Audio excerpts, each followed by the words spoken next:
Theoretically, we're on now. Hey! Excellent. Just waiting for this to come up. There we go. Okay. Well, according to this, we've been on for 15 seconds. Woo! Hello, everybody. I've been playing with my phone. Here's Moss. Hi. We're just getting set up here. Yeah.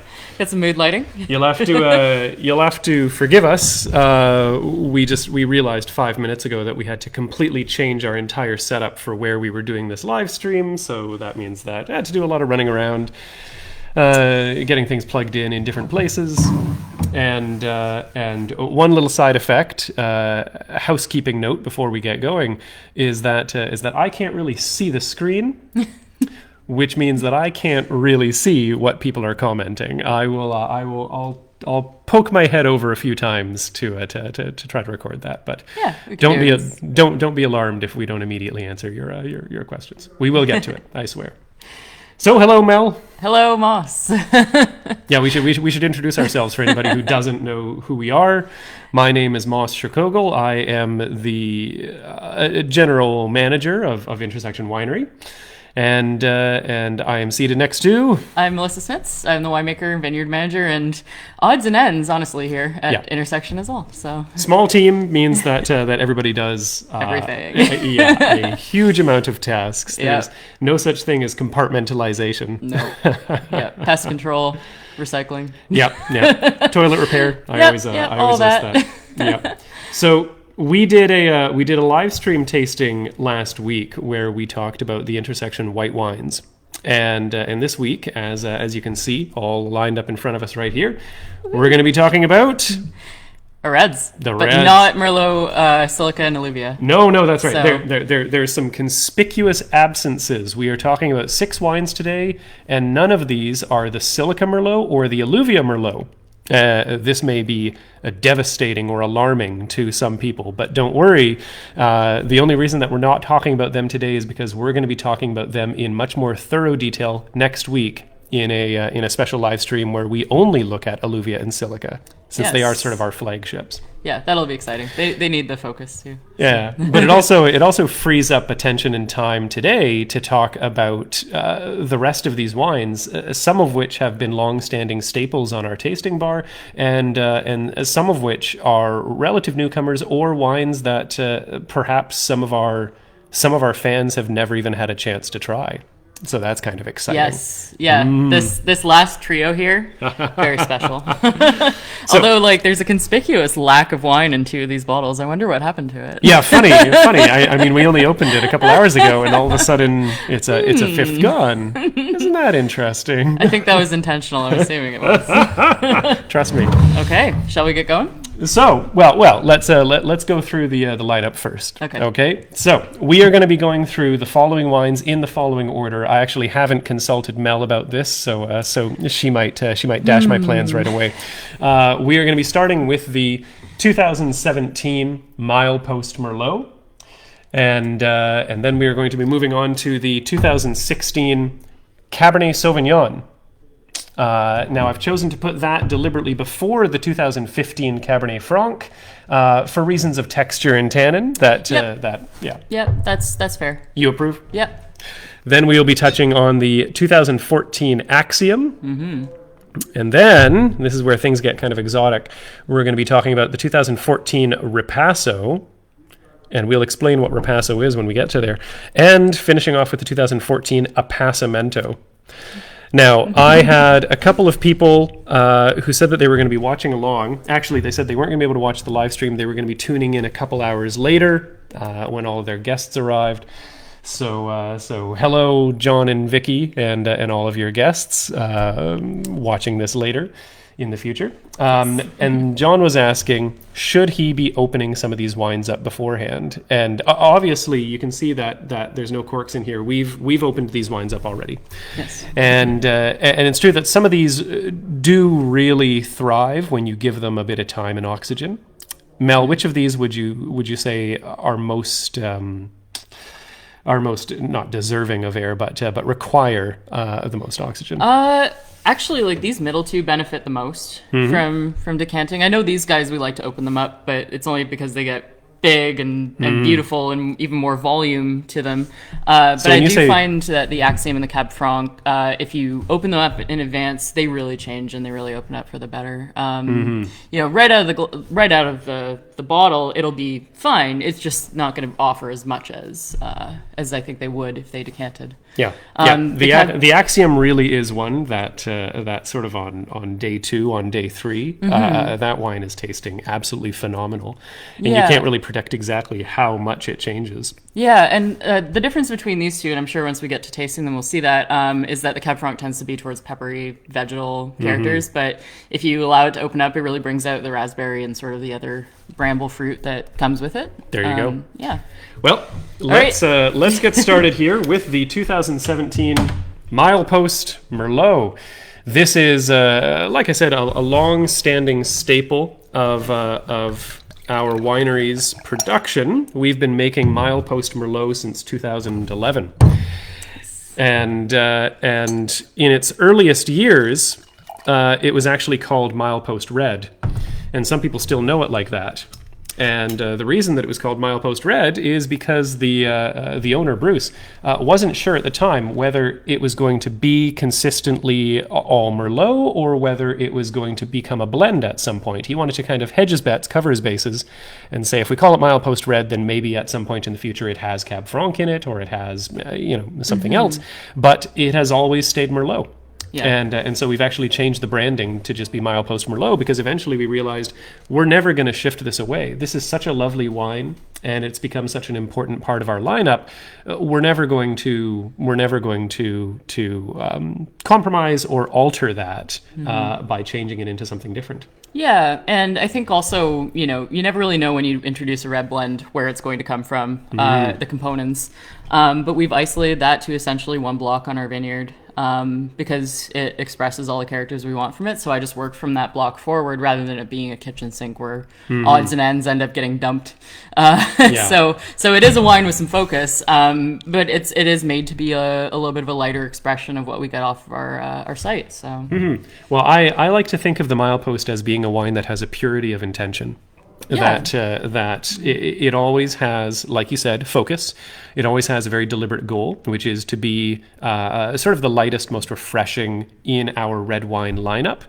And like you said, you have it isolated to a specific block on our vineyard. It's all fruit from our vineyard, and it shows off characteristics that the other Merlots do not. Yeah, and particularly one of our decisions we make with it is to keep it in neutral French oak barrels, which means that it's really putting the fruit forward. It's not hiding behind a lot of spice from that wood. So that it's really like, the way that I put it is it's fun. It's really just a fun red. Yeah. And it's meant to be fun and direct and fruity and the best picture of a light Merlot that Absolutely. you can get. So yep. Yeah. Couldn't say it better. Don't want to be too complicated with it. Also, I can't make Gamay. I don't have any Gamay to play with. So this is my response. This is the type of style that I would love to make a Gamay in if I could get Gamay. But I can't. So I've got Merlot. You know what? Actually, yeah, that works. That fits. Yeah. We've kind of got a thing here now. Sporto Reds. No Burgundies. So on the nose, blackberry. I get beautiful sort of dark berry tones. Yeah, I do find a lot of that sort of juicy bramble fruit there. And that's been a thing since we bottled it. It's just been that profile hasn't really shifted too much. It's the only one of our reds here in front of us that has screw cap closure, so it's meant to stay fresh and it's not really meant to change very much. It's going to be a very consistent bottle. And it also gets filtered.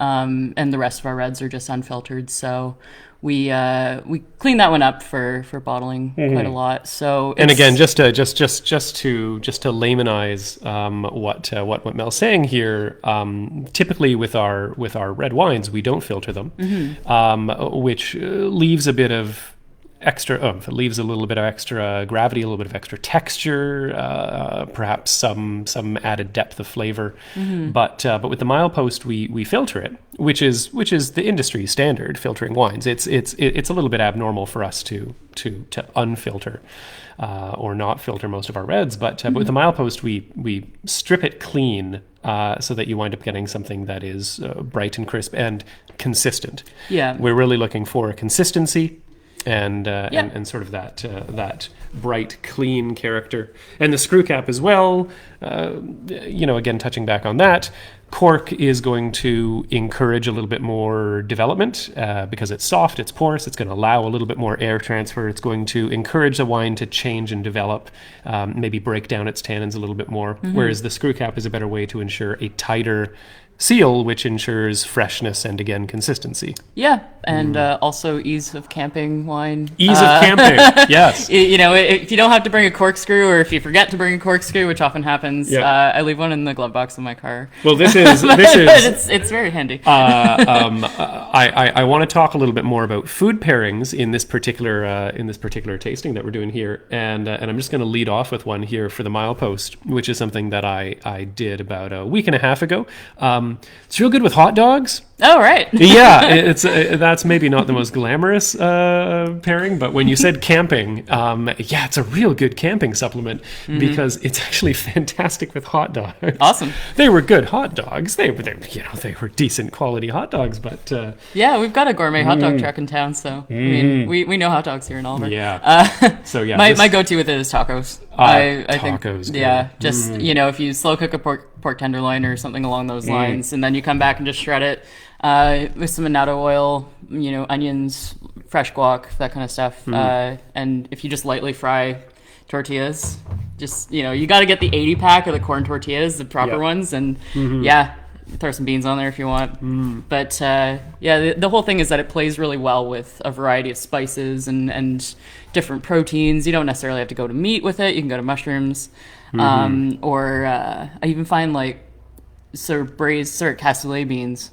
So you get just kind of that slow cooked. Anything slow cooked really works with it. So that's a good choice. Yeah. I've done this one with pizza as well. Yeah. And it's real good with pizza, which of course is incredibly versatile. But I like lots of spinach, lots of olive oil on my pizza, and garlic and feta cheese, and that goes really nicely. You don't often find a lot of reds that go well with spinach. Mostly because greens are a little bit bitter, so you've got tannin that's kind of butting up against it. But I've just snuck a sip of that. I hope you don't mind if we're rushing on through. Yes, please do. But what I find with this one is that of all of our reds, it's got the lightest tannin. It has structural tannin, but it's not massive. I've done this one with pizza as well. Woo! Sorry, I just accidentally. Moss has started a video within a video. We've got some recursion going on. Sorry, I just decided to bring up the stream so that I could see any comments and instead of playing my own voice back. By our third one, we'll have it figured out, I think. Of course. Yeah, but so what I was saying about the tannin is that the goal with this one is to balance it with acid. So it's got a nice bright acidity, and the tannin just kind of follows that. The neutral oak is still porous enough that while it stays in the barrels, it'll kind of soften out a bit. So the tannin isn't massive, but also brand new barrels give you a little bit of extra tannin as well. So the fact that we're using older barrels means that it's just generally going to be a softer wine. Yeah, it has a really mellow mouthfeel to it. It's bright, it's lively, it's exciting, but at the same time, that tannin does not grip in the same way that to be perfectly fair, we're going to be seeing a little later on in this series here. We're going to be hitting some tannin. Yeah. So if you're a fan of tannin, don't worry, it's coming. Yes. With the Milepost, this is a fantastic introduction to the lineup. It's a wine that we commonly say is. We recommend it to people that are not overly fond of red wines. We'll have white wine drinkers come into the tasting bar, and they're interested in testing a red, but they know they're not going to like something that's really big and beefy. And so the Milepost is a good alternative because it isn't waif-like. It isn't thin. We talk about it being the lightest wine in our portfolio of reds, that is. Yeah. But on its own, it is not inherently a light red. No, it's kind of it needs some reference, really. Yeah. And I've always been told in tasting classes that Merlot is kind of midway along everything. Yeah. It's meant to be medium bodied, medium fruit, medium tannin, medium this, medium that. But I mean, for somebody just dipping their toe into the world of red wine, that's a really nice introduction. So, and also it's a good way to condition your palate for this. That's right. So it's nice to start with a wine that is going to be a little bit kinder on the palate, and then later on when we've got purple teeth, we'll think back on the Merlot. I don't want to stop drinking this. This is just so good. It's just so delicious. You know what? And I do find like almost a light chill on it sometimes. Yes.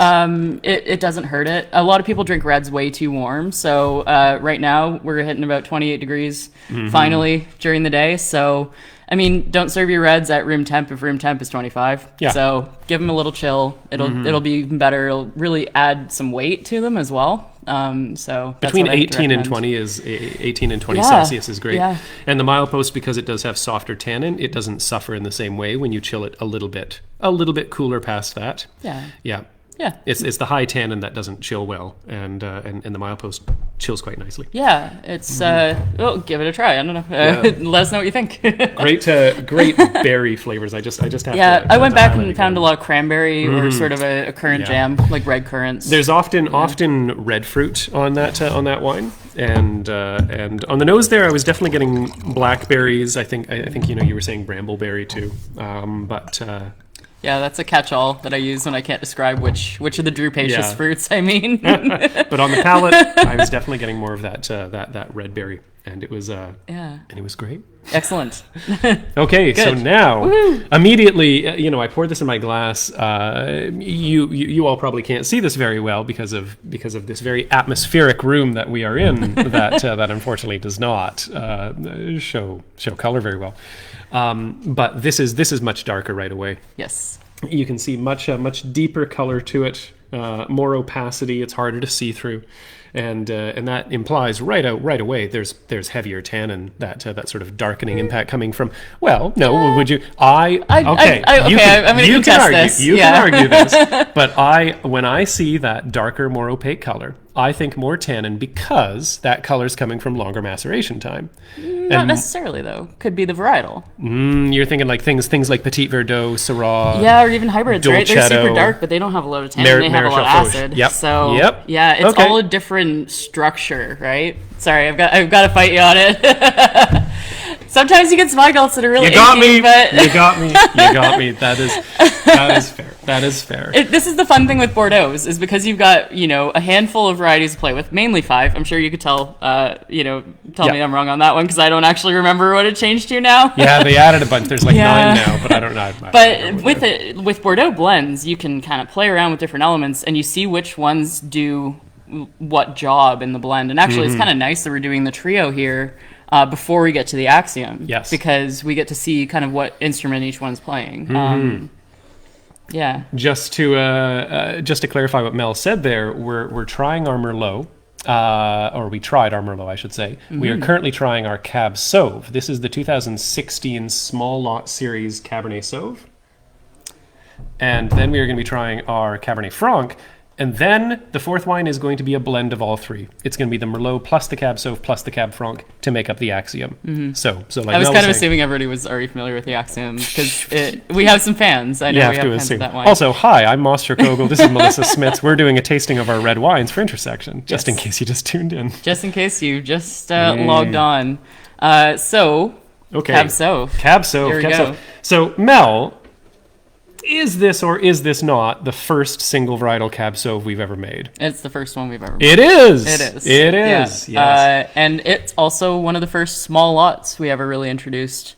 So when we did our blending in 2016, I have all these batches in the barrel room, and I go through them, and I picked a couple barrels that I really, really liked, and I kind of set them outside of one blend in particular, and I was really hoping that they would make something on their own. Yeah. So they ended up doing that, and I was very excited. There you go. So that's 2 barrels. Yeah. So that was about 56 cases or so that we made? Yeah, it was just, not even a full pallet. yeah. And we, these were 2 brand new French oak barrels. So we've got a wine, all neutral, all older barrels, and then we're moving into a wine that's 100% new. So we're going to see some very different oak expression too. Now, I've been told not to get too technical. No. Go nuts. But the problem is that all you have to do is breathe every 20 seconds so that I can explain to people what you're actually saying. All right, I'll set a timer. Yeah. So This would have come from the opposite side of the valley from us. We don't grow any Cabernet Sauvignon because our site is a little too cool for it. And we have a lot of space that's already taken up with Merlot, and it's a long time to transition over to a different variety. It's at least three years before we're seeing any fruit. So that's a big decision to make. If you ever wanted to change what's in the ground, you got to remove vines that are already valuable to you, and then replace them with the vine that you think is going to do really well. You never know if it will. And also, you have to be able to guarantee that people are going to like what's made with it. So what we do for our Cabernet Sauvignon and Cabernet Franc is we find good growers to have a relationship with that are going to crop nice and low on their vines, so we get nice concentration on the fruit. And that's really something that we see with this. And it's only further enhanced by the barrel aging. So that was more than 2 years in oak. More than 2 years in oak, which is also fairly uncommon for us. We tend to oak most of our reds for about 12 months. Pretty consistently, about a year. And so putting this into oak for 2 years obviously is double that. Milepost is definitely 12 because it doesn't need a ton of time in the barrel. And often we've needed it to be bottled pretty quick. And the other wines I kind of pushed into 18 months because it was really making the best use of the barrels we were using. Nice tight grain French oak. It's just like high quality barrels. If you got some new ones in the mix and you pull them out after 12 months, not quite enough time. But with the Cab Sauv, we were delightfully unhurried because it was a new wine that we hadn't released before, and so you had all the luxury in the world to take your time on it. And I think that's really paid off because just jumping ahead right here onto the way it's going to taste on the palate, this is a wine that probably should have more present more aggressive tannin than it does. Because the vintage is a little bit younger. It is the youngest wine that we're trying out of the big wines. The Milepost is 2017, but the Cab Sauv is 2016. Everything else that we're going to try today is going to be 15 or 14. We're working our way backwards in time here. And so 2016 for Cab Sauv from the Black Sage bench, from the hot side there, it had some wild tannins that have been calmed down substantially by that prolonged exposure to oak and oxygen by being able to oxidize in the barrels and burn off that tannin to integrate that tannin. It comes across as rich and plump and juicy, and it has the texture of the tannin without the grip, I find. I think the other benefit is with the wines that we're going to be finishing off with, they've needed bottle age. But with the Cab Sauv, we've already aged it for you in the barrel. So we extended the aging in barrel so that it's a little bit more ready to drink, and that's the big thing is not having to wait for some angry tannins to leave. So all the nice kind tannins can hang out in the bar and And again, that's the luxury of not having to rush the wine to production, being able to take our time on it. So onto the nose. I get cola right away. I get dark fruit and cola. I went towards herbal tones. So it started with some dill and went in towards eucalyptus. And I'm really finding a lot of that really perfumey kind of floral quality here. See, that's really interesting because I get fruit. I get sort of juicy fruit, and I get these cola tones. That almost vanilla or sort of cream soda. Well, vanilla would make a lot of sense because that comes directly from the barrel. That oily kind of vanilla pod, right? That's pretty direct too. And Cab Sauv always loads of cherries, so I'm getting a lot of that. But I could smell this one all day. I'm really happy with it. I do get the herbal tones, but I only got them after you said herbal tones, which means that I don't know if I actually get them or if you've just used your powers of suggestion upon me to convince me that I'm smelling herbal. But now I'm smelling herbal. It's herbal, but in a clean way. So sometimes with reds, it comes across as really aggressive green qualities if it's underripe or if it's from a kind of crowdy year. But 2016 was quite nice as a vintage. It was my first one here. So that's also kind of a nice thing to have a wine that's, I can tuck it away and say, hey, I made this my first year as an intersection. And really that herbal quality is integrated, and it's not sort of that underripe quality that sometimes you can find in lesser vintages. So What are they? They're methoxypyrazines. Yeah. Methoxypyrazines. That's the green gene that Green you get in peppers. Yep. Yeah. Sauv Blanc, Cab Sauv, Cab Franc. It's all part of the family. Carmenere. Yeah. And if you pick Merlot too early, you'll get them there too. Yeah, it's absolutely. just that's why timing of harvest is super important. But Merlot will metabolize them out a lot faster than the Bordeaux as well. Yep. And Cab Franc, it's welcome because it's just part of Cab Franc. So. It's something that we talk about when we're tasting the Cab Franc in the bar. I don't want to jump ahead too much to that, but Cab Franc wears the green a bit better. Than something like the Cab Sauv. Yeah. This is doing a good job with it, and this is coming across quite nice on the nose. Yeah, but you'll know when you taste an underripe Cab Sauv that is too green, and it just seems really ungainly. Yeah. So the goal with this one overall, just silky, plush, beautiful fruit, and you should definitely just enjoy drinking it and being around it. It's a lot like the Milepost, but a very different way. Like it's kind of it's a little bit more upper tier. It makes you feel a little bit more important. Well, that's this is one for putting your feet up. What would you eat with it? I was just thinking about that. Yeah. Because the tannin content is lighter. It's lesser. It's more aged. I would go with sort of leaner cuts of meat, so tenderloins, and beef tenderloin in particular would be really great. Just do a double sear. I was talking about this with the boss, Bruce, our owner, and I'm having like a tarragon renaissance personally. So butter and tarragon and tenderloin. Yeah. And just do something really simple as a side, but stay away from green veg basically for side on this one because that might kind of pull it back down a bit. Yeah. But I think that going with something caramelized or even just do frite, like steak frites almost. Interesting. Yeah. I very rarely drink wine with desserts because it's sort of a treacherous balance. Yeah. But I had this over the holidays back around Christmas time. I made a Earl Grey rice pudding.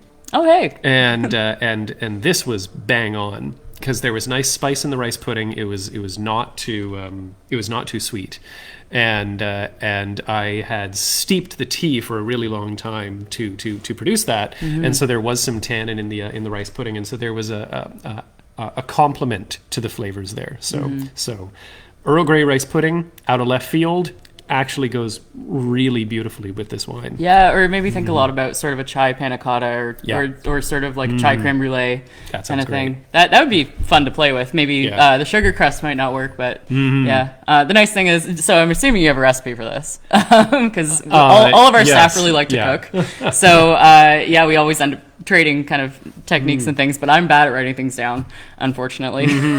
But I think it'll be a little bit more of a process. If anybody wants recipes of ours, then we'll share them. So. All right, yes. Cab Sauv, beautiful wine. Oh, I don't want to pour this out. I know. It's sad. So I don't know how much is left of this, but I would say if you want it, get on it because there's a handful of cases left. There are about 18. I think there's about 18 cases of the of the Cab Sauv. I think it's something like that. Okay. Yeah. Did you think it was less than that? Yes. Maybe it's less. We will find out. But That's I would say because it's a smaller lot, that's gonna go when it's going. It's it's not gonna be around for too long, unfortunately. So, if anybody wants to get their hands on this wine, it is currently designated as by request, which means that it is not currently listed in our online store. It is available, but for the interests of trying to restrict the flow and keep it moving a little bit more slowly, it's not currently listed on our online store. Instead, if you want to get your hands on the Cab Sauv, you just have to contact me directly. You just have to send an email to me, Moss, that's Moss at xwine.ca, and I can set you up with that wine right there. So you just have to go straight to the source. There are no liquor stores. There is nobody that carries this wine except for ourselves. We just made so little of it. Yeah, it'd be nice if everybody could get a chance to try it. So, you know, like a little bit of a restriction on individual bottles. We try to always spread things out when we make small batches of wine. We don't want one person to come along and buy up 20 cases of the Cab Sauv, and then they're the only person that gets to appreciate it. Yeah. What we find when we're running out of rosé is that all the staff go, well, can I get a couple bottles before we run out? And then all of a sudden it's like, where did all of our rosé go? Okay, Cab Franc. One of my favorite varieties to work with. It's great. Yeah. It's wonderful. I love it. Cab Franc is one of my favorite grapes overall. Riesling and Cab Franc are just two of my favorites. Yeah. And excellent. And this is this has been one of our most decorated wines in the past. It comes from sort of a long and wonderful legacy. This particular Cab Franc, and this is now coming from the 2015 year. So the wine that we're trying right now is the 2015 Cab Franc, and 2015 was, depending on your point of view, either prestigious or notorious, but it was blazing hot in the Okanagan. It was the hottest year that we've tracked on record, and that means that all the red wine fruit, in particular, coming from that year, just so much more expansive and big, and rich and juicy, and it's actually a place where the Cab Franc kicks into a nice zone, because it isn't an over-explosive fruit bomb like so many other red wines could have been in that year. There's still some nuance, there's still some character to it, which personally I was finding really refreshing after the 2015 vintages started coming out. Yeah, 15 was also some fire pressure, which is a fact of life around here. But depending on your harvest timing and the varietal, you wouldn't see necessarily smoke taint everywhere. So people talk about smoke taint in wines, where if they're too close to a forest fire and you don't have enough time for it to kind of drop the compounds off, you might get like a burnt, ashy taste to the wine. Acrid is a good way to describe it. It's it's not a pleasant smoke. Let's just say. No. Some people get very excited about the idea of smoke taint, because I think that they've been given the wrong impression by wineries that have spun the story where they have something affected by smoke taint, and then they roll with the punches and they turn it into a good wine, which is as an incredible credit to the winemaker. But unfortunately, some people have gotten their hands on that and they think, oh, smoke taint is good, it makes for tasty wines. No, the sad reality is that smoke taint is very bad, and only in a few circumstances are winemakers able to roll with the punches and make it turn out proper. I'm always a little worried about something you can't remove, and you cannot get it out of wine. It's like, not yet. We're lucky to be in a place in this valley where there's some people working on this. There's people researching it and turning out some very good material. But right now, if you get smoke on your grapes, if you get smoke taint, it's there. It's there. You're stuck with it. Yeah. But I mean, this is the thing, is that to differentiate it, I would say that barrels can come across as smoky too. Of course. And 2015, so I came on in 2016, the 2015s were still in barrel. And we had a couple American oak barrels that had Cab Franc in it. And this is where they ended up. And they're not necessarily my preference for wood. But they do come across as a little bit smokier and spicier just because of the barrels that were chosen. Yeah. But over time, it's really put itself together. That's blended in with the wine. So the Cab Franc goal is you're going towards peppery, spicy, savory is a really good direction for that wine. It's, if you were to say, what is the identity of Cabernet Franc? It's a savory red, and it and Syrah, like they take that role in South Okanagan wines. Yeah, is they're the savory ones. They're the ones that go with your spice, your big steaks and barbecue. Yeah. So I'm definitely finding that rich red pepper, roasted red pepper. Yes, right off roasted red pepper is a tasting note that I cite quite a bit here, because it isn't the underripe green pepper. It's roasted red because it has that toastiness, that smokiness. Yeah, you'd have to try real hard to get a lot of pyrazines and reds in a year like 2015 where you had tons of sun and a nice hot summer. So like, there was some fire, but it doesn't mean that we didn't get a cooking hot year. I mean, I had a sunburn in March. Yeah. It was ridiculous. Again, pyrazines, once again, pyrazines are the kind of green gene that occurs in certain grapes that creates those overly herbal tones. Oh, not even necessarily overly, but herbal tones. Yeah, really green. Which sometimes can be really exacerbated in some of these reds if you don't have enough heat. The heat helps bake it out. If you have cool climates or cool years and you're growing basically the wrong types of grapes there, you're going to get things that are excessively green. And the Cab Franc does a really good job of dodging that, partially because of the heat level that you said in 2015, but partially because it's just a grape that manages the pyrazines in a kinder way. I realized that I should point out the price of these wines since we've been talking about them. The Milepost, $22. And it's available at a lot of private independent liquor stores. So that's one that you can pretty readily find. It's also available at the Save On Foods grocery stores, those that have liquor licenses. The Cab Sauv, once again, only available through us, through our basically not even through our website, through direct contact with me. And the Cab Sauv is $39. The Cabernet Franc is $29.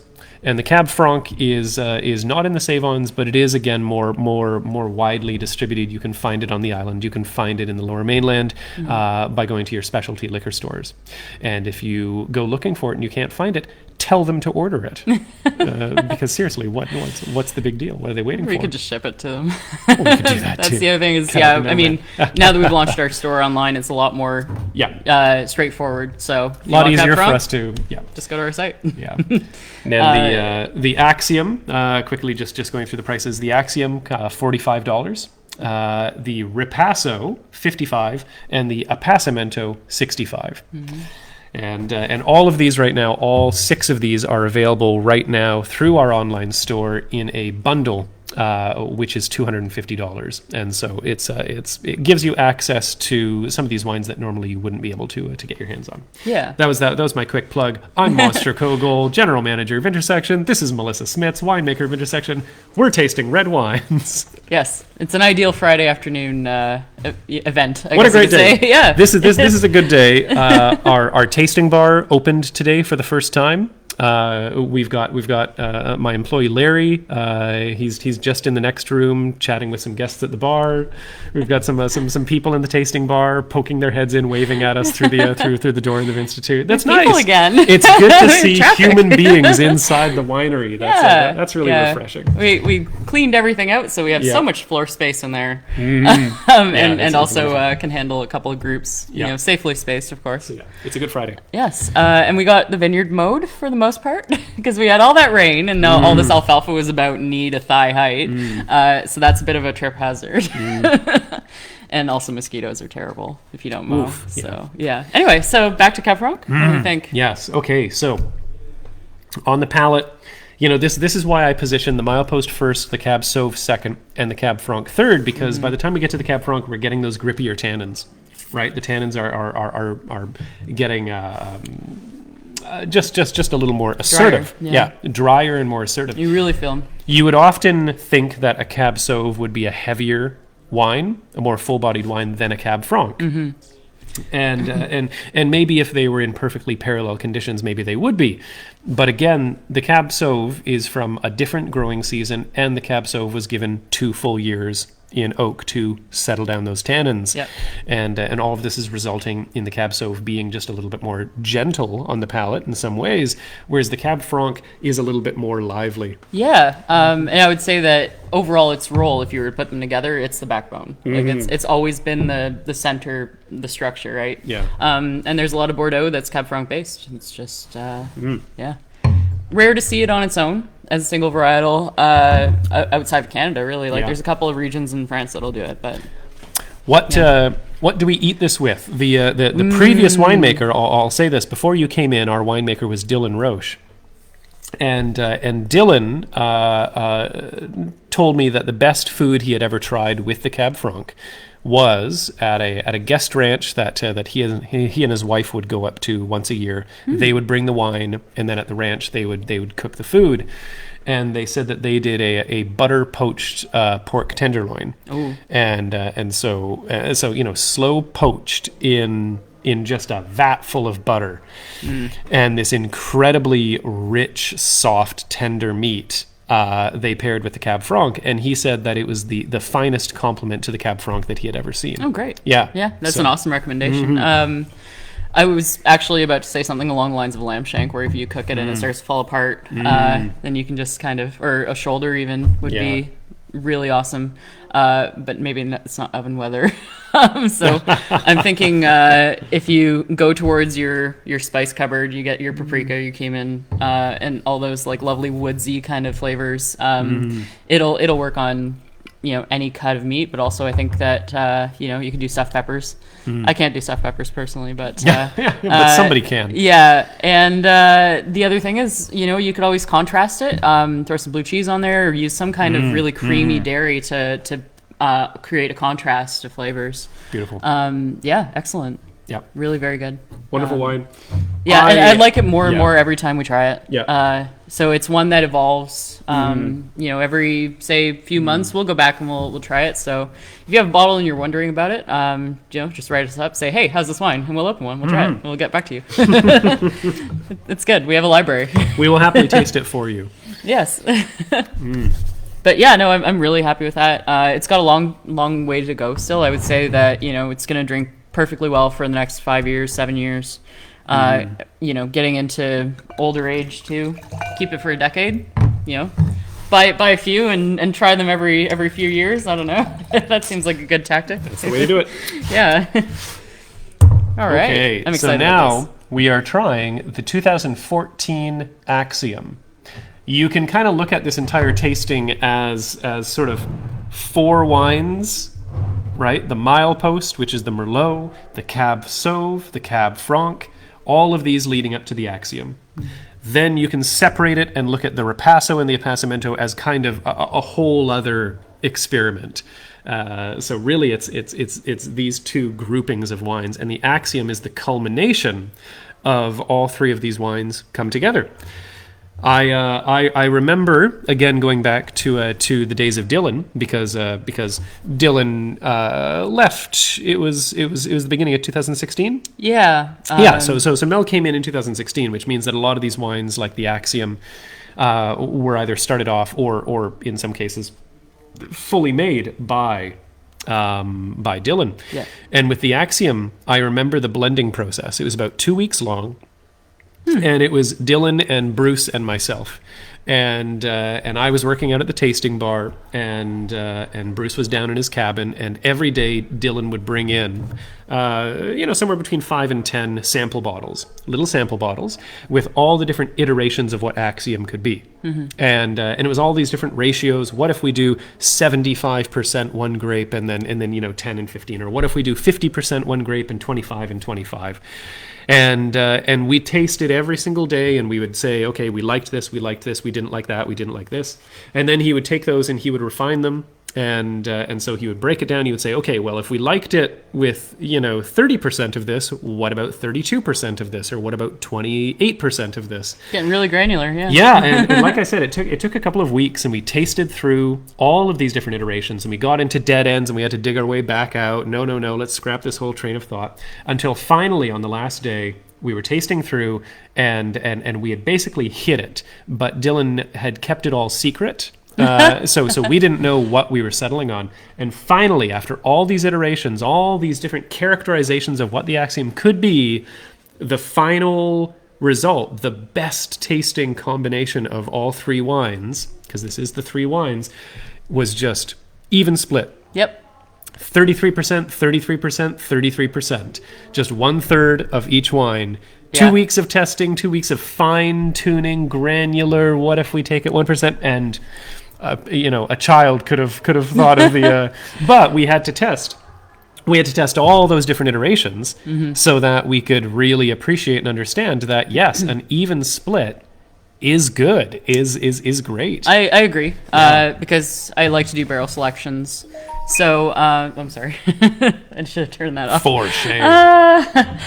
So, anytime that I've had a chance to make my versions of Axiom, we've graded barrels. We've gone through and we've given them like an A, B, or C. And within the A's, I'll pick a couple I really like or that have a unique little tweak, and then I'll go from there. And often I'll sit you down and force you to taste every barrel with me. But I've gotten to the point where I can do that and kind of start to direct it and say, okay, we've got a field now to choose from. Yeah. But I really like the even split because it's like 2 barrels, 2 barrels, 2 barrels. And you don't have to do too much messing around. Yeah. What do you do with a half barrel? No, it's clean. It's tight. And I don't know what Dylan's plans were, but no, it's fun. Anyways, this worked out very nicely.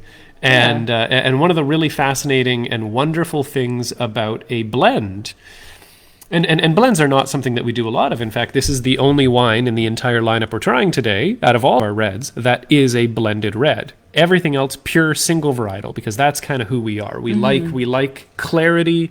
We like almost analytical, scientific demonstrations of what a grape is like in certain ways, and so we like being clinical like that. So we like our pure Merlot, we like our pure Cab Sauv, our pure Cab Franc.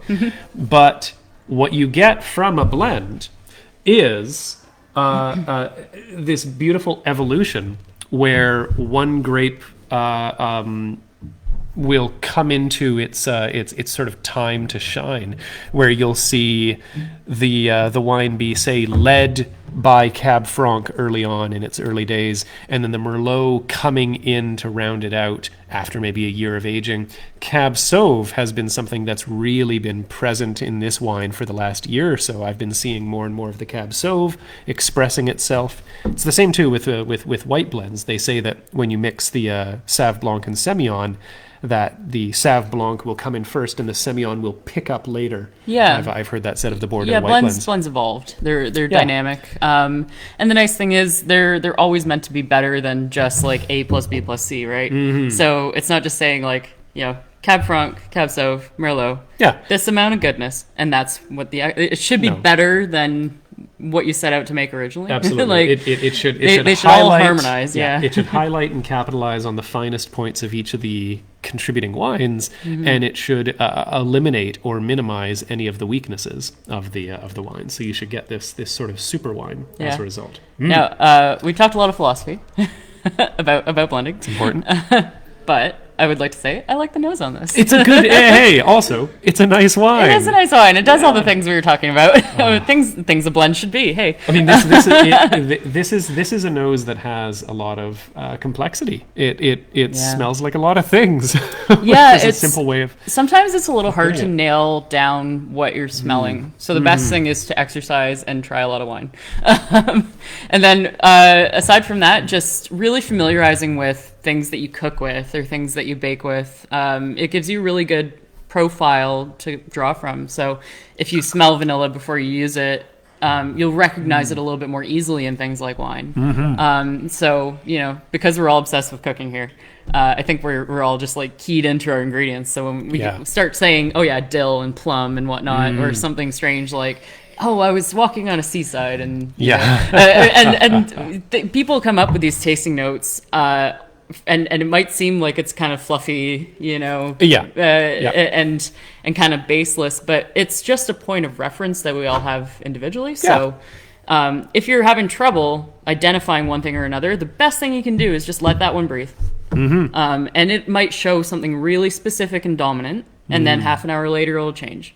So like right now, maybe a little bit of dill, maybe a little bit of plum, but then later on, maybe loads of cherry, or you get some of that smoky, spicy Cab Franc impact. So.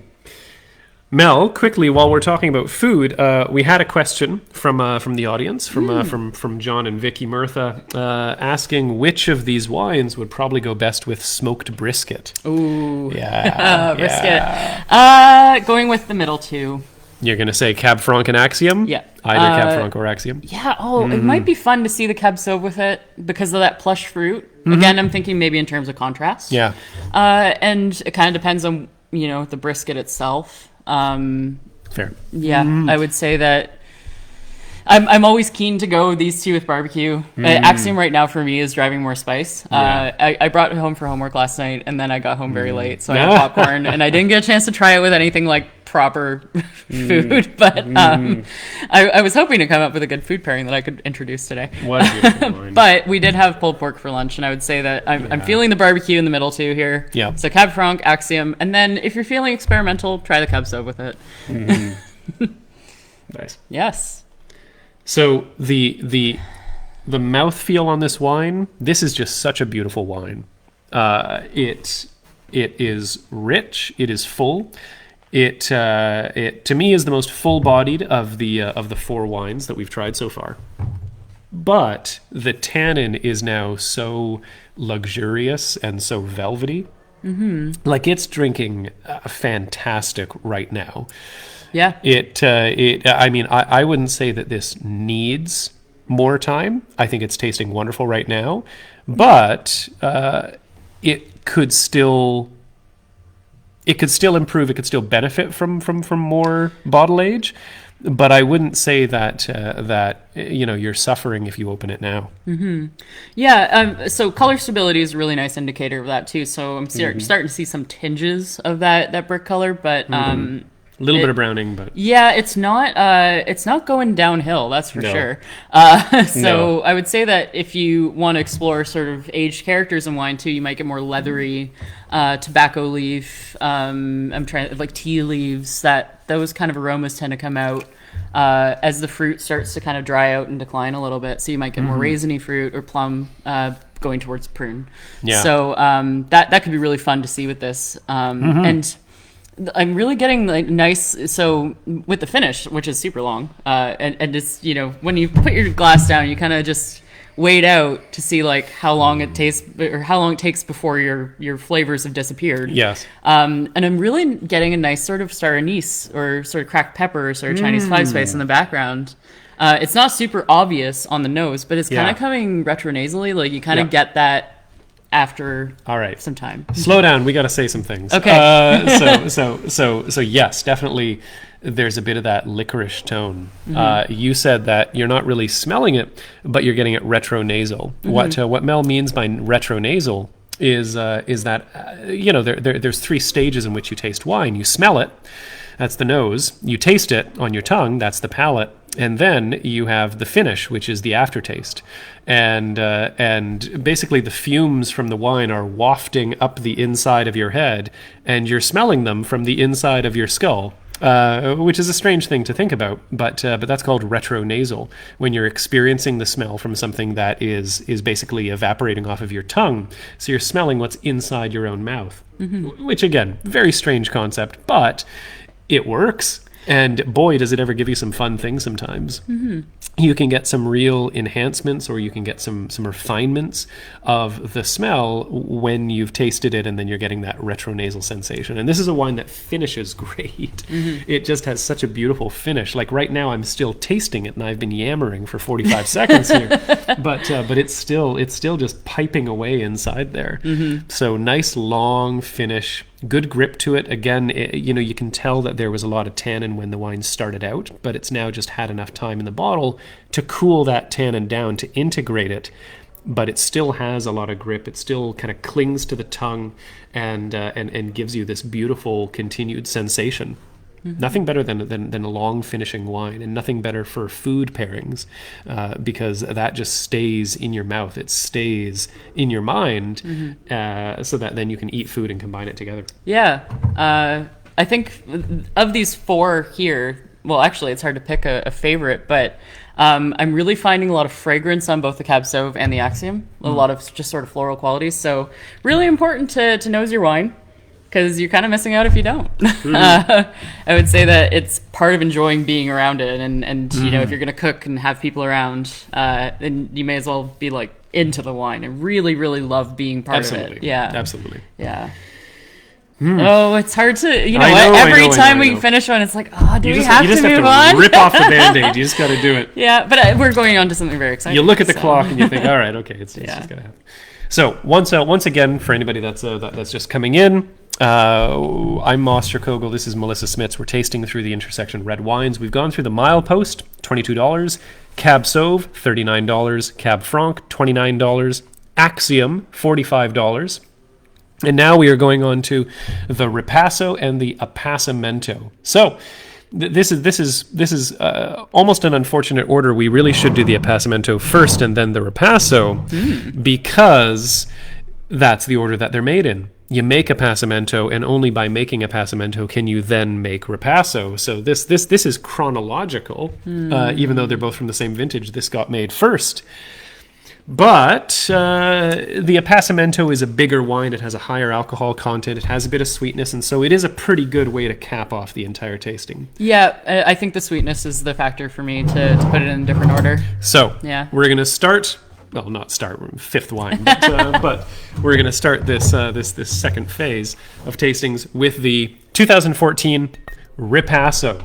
Now, you would be forgiven if you've never even heard of this wine before, certainly never heard of it from us. And you'd be forgiven if you've never even seen a bottle, and it's because we've basically kept it in a Rapunzel tower. I was going to say, we're a bunch of dragons sitting on a heap of Ripasso. Basically. Except there's not a heap of it. There's very little of it. That is why. That's why we're sitting on it. Something that I've told people in the past about our Appassimento is that Appassimento is a wine that is designed for very long age. The capacity to age that really cannot be contested by any regular table wine. Appassimento is something very special and very unique because of the way that it can grow. Ripasso is very similar, but the problem with Ripasso is that we make less of it. So with the Appassimento, we release it to people very tenuously, with the understanding that if we bottleneck it and we keep it from all going out at once, then we can ensure that it will grow and age and mature. Like Mel said with the Cab Sauv, we aged it for you in the barrels. With this, we're aging it for you in the bottles. We are holding on to it so that you can eventually buy it, and it'll be in a great place. With the Ripasso, there's so little of it that's made, basically just a barrel's worth, of each vintage, sort of 20, 25 cases. Yeah, at the most we've ever made 3. Yeah. That's at the very most, and that might have been the 15. So that means that we hold on to this, because if we were to release this for sale way back in 2016 or 17, when this wine would have first been in the bottle, everybody would have bought it, and then they would have drunk it, and then it would have been gone. Yeah, that'd be sad. Exactly. So what we did instead is we've held on to it, and now we are sort of just gently reopening the siphon for the Ripasso. If anybody is interested in a bottle of Ripasso, you can buy it right now in the red wine bundle. You can get one of each of these from our online store, or you can contact me directly. Just email me, moss@xwine.ca. If you're after the kind of exclusives like Cab Sauv or Ripasso or Appassimento, that's the best way to do it. Just to talk to me. And, we'll make a deal. We got an interview. Yeah. Immediately, visually, that looks awesome. Yeah. It's got, so, you want to go through the process first? Or? Sure. I'll bang if I start talking about it, I know. Okay. We're going to be here 2 hours. I will bang this out real fast. All right. So, to make Appassimento, because again, you make the Appassimento first. To make Appassimento, in Italy, this is what you would call Amarone. And in Italy, you would make it out of some red wine grapes, like maybe Corvina or whatnot. But here in British Columbia, as one of the only producers of Appassimento, I think Pentage makes a Cab Franc Appassimento. And I don't know of anybody else that consistently makes one. I think some people have experimented with it from time to time, but I think Pentage and ourselves are the only consistent manufacturers. So to do it here, we choose whatever grape we like, and what do we like better than Merlot? Nothing. So that means that we take our premium Merlot grapes, we harvest them, we spread them out on racks, and we allow them to air dry for about 5 weeks. And over the course of the 5 weeks, they wither and they raisin. And what's happening is the moisture, the water vapor inside of those grapes is evaporating out. And that means that you're getting a more concentrated product in the same way that a raisin tastes so much more intense and concentrated and sweet than a grape does. That's what's happening right here. Mm-hmm. We are concentrating the sugars. We are eliminating any of the chaff, anything that isn't sugar, basically. And then after 5 weeks, we have these, they look like fat raisins. we have these grapes.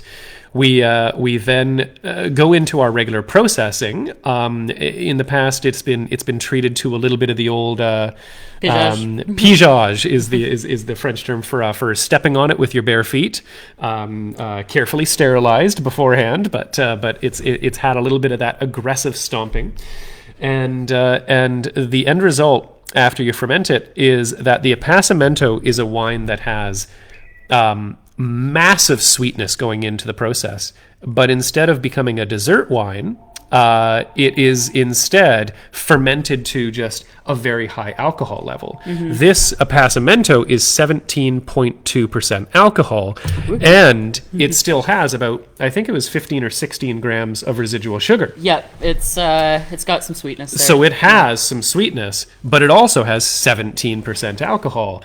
And the other thing it has is tannin to the hills. It has tannin like crazy. All of these things are a result of the raisioning and that kind of swift, intense processing to really extract. It's the foot stomping. It's almost like squeezing a tea bag with your hand, right? Yeah. It's like making a cup of tea and then squeezing that tea bag out. So you're getting the really intense tannins, which is one of the things that helps this wine preserve for decades. High sugar content, high alcohol content, and high tannin mean that the Appassimento cannot be beat in terms of aging potential. But we're not drinking Appassimento right now, are we? We're drinking Ripasso. Oh. So what is Ripasso made of? Well, it's the name says it all. Repass. So what we do is we take the depleted tea bag, we take the depleted wine skins that were used in the Appassimento, and we add those to fresh Merlot juice, and basically do a second pass using those same skins to extract even more of that content. You know how sometimes you have a really strong, really potent tea bag, and it says right there on the box, you can steep two cups of tea out of this, right? You dry it out, and you can just use it again, and you can still get. I don't know. Is that not? What, a single tea bag? Yeah. Yeah. Yeah, man. I've got tea in my cabinet right now that says. To be fair, that's loose leaf tea, but it says keep your tea ball, steep it again. You can get a second tea out of it. Okay. Because it's just so punchy. I might give it a try. Anyways, it's what we do with this. We take those Appassimento skins, we add them to fresh juice, and you wind up getting, boom, a whole other wine that has a good approximation of the character of the Appassimento without being quite as intense. And so the alcohol level, once again, is high, but it's only 15.5%, 15.4%. And this one right here, we have taken all the sugar away, so it is bone dry. So there's the really fundamental difference between the Appassimento and the Ripasso. The Appassimento has some sweetness, the Ripasso does not. And so some people may prefer the Ripasso to the Appassimento, or vice versa. Yeah, and when you press the Appassimento skins, within those skins, you're probably going to have a little bit of sugar, which is what brings the alcohol up on the Ripasso. But it's to a point where the yeast can still break it down. Where the Appassimento, the yeast will just stop when it's overwhelmed. Yeah. And then it's done. So you have the sugar there. And I'm thinking, I just counted it out. If you have a roughly 5-week drying period, by the time you're pressing your regular reds, you've got regular reds just sitting there in tank. Yep. So, that's double up the tannin. Exactly. Make it nice and beefy. Add those Appassimento skins in to an existing tank, and boom, you get Ripasso. Oh, yeah. So we're smelling the Ripasso right now. This is quite the wine. Both of these are 2014, the Ripasso and the Appassimento. They're both 2014. We did make 2012 and 13 of both of those, but those, I'm afraid, are not for sale still because we made very small amounts, and we really want to sit on those until they are just ready, peaking, right? Yeah. But the 2014, we made a bit more of it. It was a bit more of a prolific vintage for us. We made better conditions. Made a whopping maybe 70 cases of the Appassimento. Not much. Yeah. But that's the most we've ever made. And so that means that this is the vintage that we have for sale because it's the one that we just have a little bit more of. No, I wasn't at Intersection in 2014, but I was in the Valley and I was working a little bit further south. And I remember it being a really nice, long, hot August and into processing, September. What's the matter? Keep talking. Okay. I'm worried. Oh, hey, we get to Canada. All right. Anyway, so What a fool I 2014, was. nice, warm, long fall. So I think if you were going to pick and then dry a bunch of, do you need me to dump mine too? You don't need to. All right. If you were going to pick, I will. I want decanter wine. All right. So if you're going to pick and dry, some fruit, a nice warm fall makes sense, right? You don't want it to be weird and rainy when you're trying to dry fruit in your cellar. So, I think that would have just made the conditions even better for making a ton of Appassimento, but not a ton at the same time. It would be like shrinked. So as much as we make. Yeah. Okay. So the little interruption there was because I realized that 2 more wines. No. You have to full name Naomi right away. They're going to press in 5 minutes. Oh. She sent you a proof, and she's got to know right away. Okay. I'm sorry. Thanks, Larry. Mel, you can step aside off camera here for a minute. I'll be back. Pardon me 1 second, folks. This is just part of life at the winery. Means that there's so many moving parts, there's so many cogs that are always spinning, and that was the label printer who just called that needs Melissa to give her a ring and give her an approval on a proof so that she can print it 5 minutes from now. Anyways, I'm going to sit here and I'm going to talk about Ripasso. So this right here is an extremely unusual type of wine. And a lot of people who would be tasting this might be a little bit surprised by it because it has these dried fruit characteristics that you just don't often see in contemporary New World wine. It has been said, partially by me, that one of the issues with the New World wine industry, by the New World I mean places like Canada, the United States, Australia, New Zealand, is that we don't have the depth of history that the classical old world wine regions, places like Italy where they'd be making Amarone, or France where they'd be making the Cab Franc, Cab Sauv, Merlot, and the Bordeaux style blends. These places have a long history that they can draw upon, which means that you can look back to vintages that have been allowed to sit and age for enough time to really cool down any tannin and become much more approachable. Well, here in the New World, we have to make our wines approachable. We have to make them immediately accessible.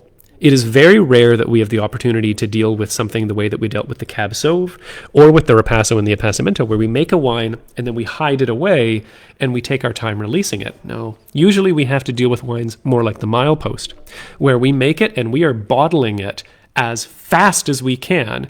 Melissa's on the phone with the label printer right now, dealing with sort of last second, we have to get this wine ready because we have to bottle it so that we have a ready supply for people.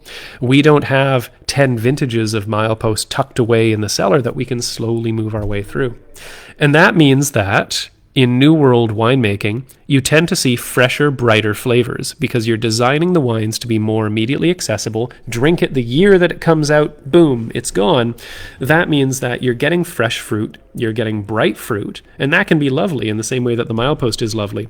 But when we smell the Ripasso here, we smell something old world. We smell something that you would not normally have access to if you're only drinking recent vintages of modern New World red wines. It smells leathery. It smells like dried fruit. There's a hint of dried plum, of fig there. There's definitely an essence of raisin. I mean, that makes sense because, like I said, we literally have made this wine out of raisins. And it's just intoxicating.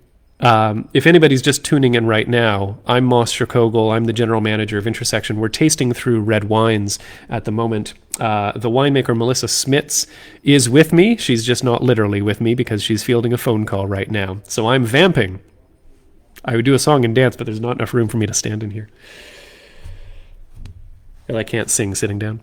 So I'm going to go ahead and I'm going to take a sip of this right now, and bear with me because there's going to be audio silence.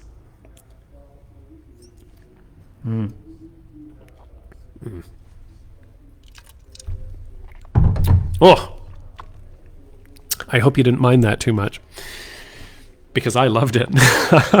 So this is just a divine wine.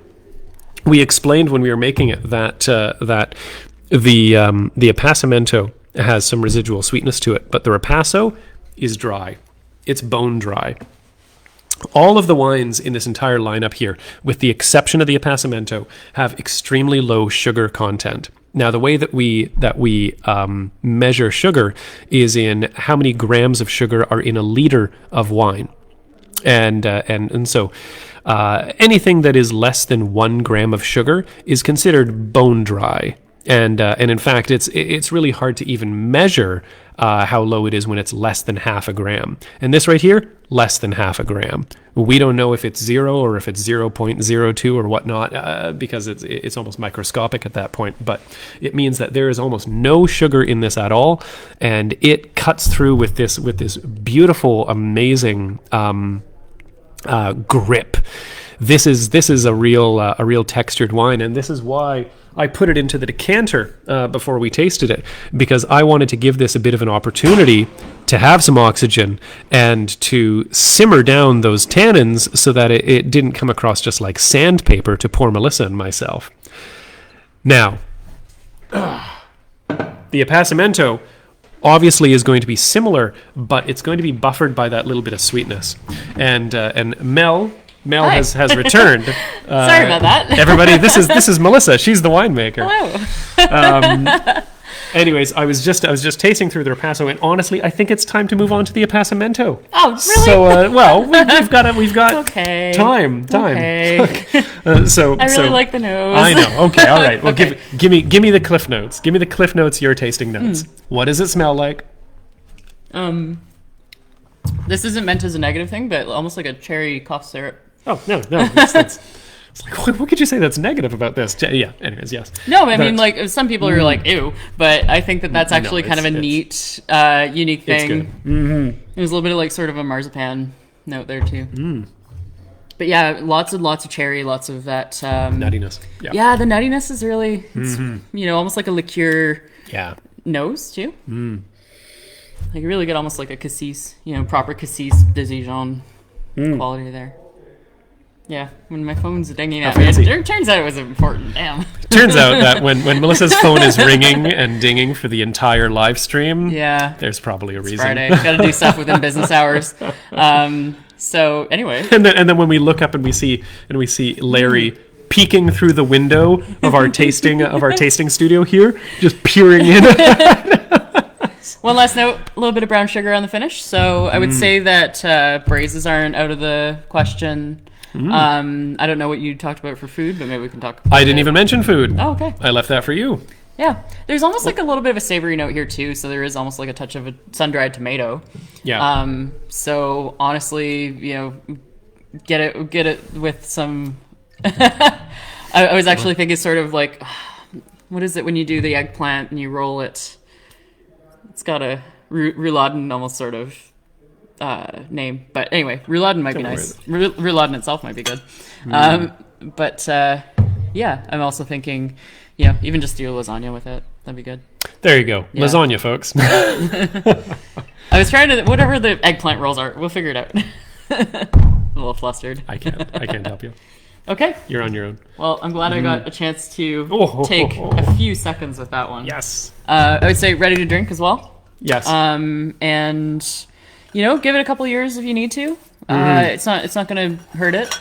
Certainly. Oh, look at the color. Certainly, give it some air. Yeah. It definitely works a lot better when you allow it to open up. Yeah. But like Mel said, we're releasing it right now. We're kind of starting to trickle it out right now because it's getting to a good place. It's getting to a good place. It can certainly go further, but now is kind of the earliest entry point that I'd be comfortable having people come in at. Yeah, and in spite of it having basically double the skins, it's not like aggressive, which is nice. Like sometimes I would find a Ripasso super tannic, but I found that it's a nice big bold red wine with a little extra dimension. Yep. Look at this. That's exciting. Beautiful wine. This is the Appassimento. This is the Here. Appassimento. Cheers. Take a look. Isn't that gorgeous? For anybody who's just coming in right now, this is the sixth and final red wine that we're tasting today. We went through the Milepost Merlot, the lightest of our collection of reds. $22 available at Save-Ons, at private liquor stores, and right from us. We have the Cab Sauv, $39. 2 years in oak, really, really beautifully tempered by that. And only available through direct contact with me, Moss. This right here is the Cab Franc, $29, available at many independent liquor stores and also through our website. This is the Axiom. I didn't mention availability. It is also pretty much just available through our website. You can buy it online at xwine.ca. And then we had the Ripasso. The Axiom's $45. Then we had the Ripasso, $55, only available through direct contact with me, Moss. And finally, we are finishing off with the Appassimento, $65. Only available through direct contact with me, Moss, and, well, let's give it a smell. Yes. Okay, it's just so dark. Yeah. It's just, yeah. And I think the reason Appassimento is rare is because everybody really likes to do port around here. Because when you get Fair. a ferment going Yeah. and you want to stop it, you throw some brandy in and Yeah. it stops. And that's very easy to do. Appassimento, a little bit more of a labor of love, I would say. Yeah, certainly. But it's a good comparison, and I'm glad that you brought it up, because a lot of people will compare Appassimento to port. There's a similarity in the flavors. There's a similarity in the presence of sweetness and in the higher alcohol content.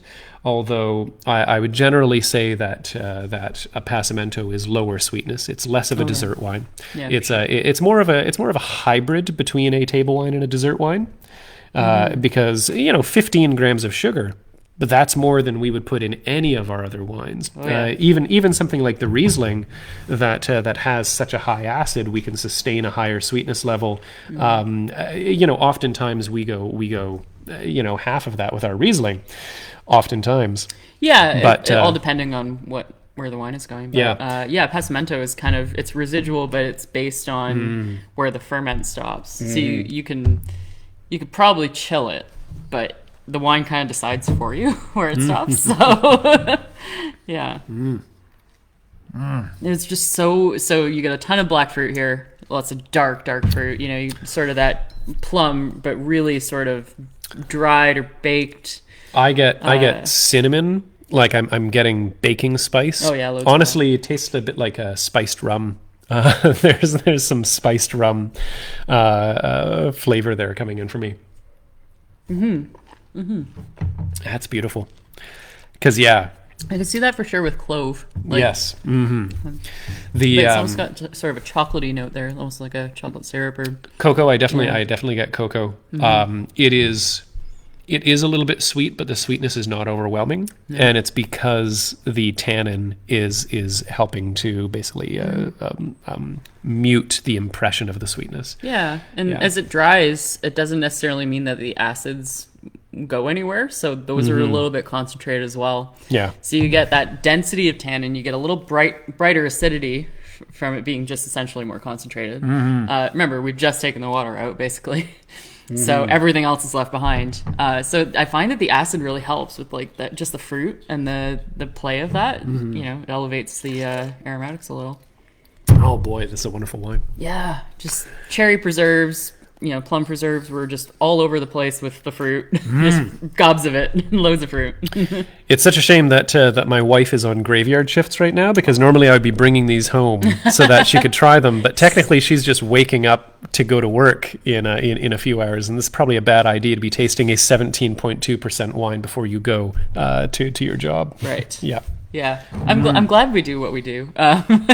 I'm very glad. This is like, Yes. we get to do this. Yeah. We've been using our spittoons because I still have things to do. This is your reward. Yes, Yeah. but it's still, even a tiny amount of this, it's just a great experience. Like, It have is. a glass, and, that might be enough. 'Cause It, it's big, it's huge. It keeps pretty decently. because it has so much oxygen, or not oxygen, because it has so much tannin, it has a little bit of a longer fuse in terms of the rundown time. So that means that you don't need to drink an entire bottle of Appassimento in one night. You can keep it around for a couple of days.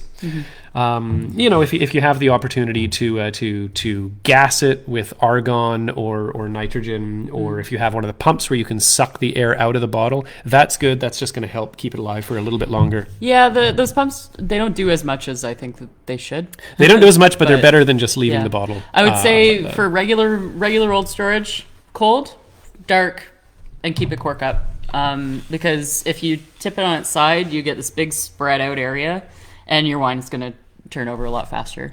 So just keep it upright, keep it cold, put it in the fridge, and then when you want to drink it, bring it out and let it warm up to 18. That's not room temperature. That's such a good point there, Mel. That's a fantastic suggestion. People get used to the idea that when you're storing wine, you want to store it on its side so that you keep the cork moist and it doesn't crack and dry out. When it's full, it's fine. But once you've opened the wine, you do not turn it back on its side. Once you've opened the wine, you keep it straight up because you just don't want to be exposing, like you said, that much more of the surface area of the wine to oxygen. You're keeping it relatively contained when you have it upright in the cylinder here. Yeah, and the other thing is these are unfiltered reds. They're going to be throwing a little bit of sediment as they age. So you're going to get a little tiny bit of, fallout, basically. Color compounds over time, tannin, they'll link itself together, and then it'll just drop out of solution. So you're going to get a little crumb sort of stuff on the bottom. Yeah. So if you keep it upright, you can basically decant it off. Or you can pour it into one of them. Mel, what would you eat this with if you were going to be having food alongside your Appassimento? What would you I mean, it is an edible wine, but what would you eat this with? Eat with this. Eat with this. Yes. I would probably go towards 17.2% alcohol. Yeah. I mean, I was gone for a little bit. I just drank while you were gone. I'm thinking get a spread together, do some nuts, olives, cheese, and chocolate. And that's usually what you do with port, dried fruit. Just get a board together, put together a nice board.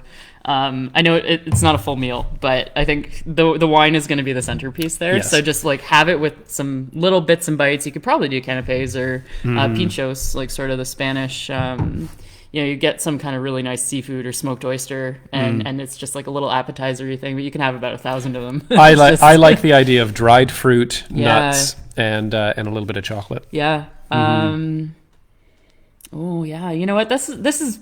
We don't see enough of it to really play with it because it's so precious. Yeah. But I think also I'm going back to the lampshake thing, but only with some reductions. So if you know how to do a red wine reduction, it would also be a nice foil to the wine. You're playing with the wine rather than contrasting it at that point. Because your spread, you can kind of play with salt and sweetness and bitterness and things like that. Especially with the olives. The bitterness on olives, you would not expect to work very well, and it doesn't with a lot of things. But with a wine like that, where you've got structure and you've got a little sweetness and the sweetness is key. Huge amount, variety of expressions and flavor. Olives would be really actually pretty nice, especially if you can get the sun-dried little black ones. Yeah. All right, I'm excited about olives. I like them. They're a very polarizing thing. I think everybody loves olives. So this is a really lovely way to, I think, finish off the tasting right here. Right. On that high note right there. So I want to thank everybody for watching here today. Once again, we've gone through our 6 red wines: Milepost Merlot, Cab Sauv, Cabernet Franc, Axiom, Ripasso, and Appassimento. Just to cap off, all of these are available in a red wine bundle right now, available on our store. All of these wines are also available individually from us, but some of them, if you don't see them on the store, you're going to have to contact me directly, moss@xwine.ca, and we'll talk about it. We'll be back again next week. We'll be back again next Friday, 3 p.m., so that we can go through our final tasting in this little series where we are going to go ahead and look at the Silica Merlot and the Alluvia Merlot, 3 vintages from 2015, 14, and 13. We're calling it a diagonal tasting because it's a horizontal and a vertical all put together. We'll talk more about that next time. Fantastic. Thank you, everybody. Thanks very much. Now I have to do an awkward stand-up over here. It's all right. So We're still working on the technical Mel, side. smile. Just smile while I'm doing this. All right, bye, folks. Bye.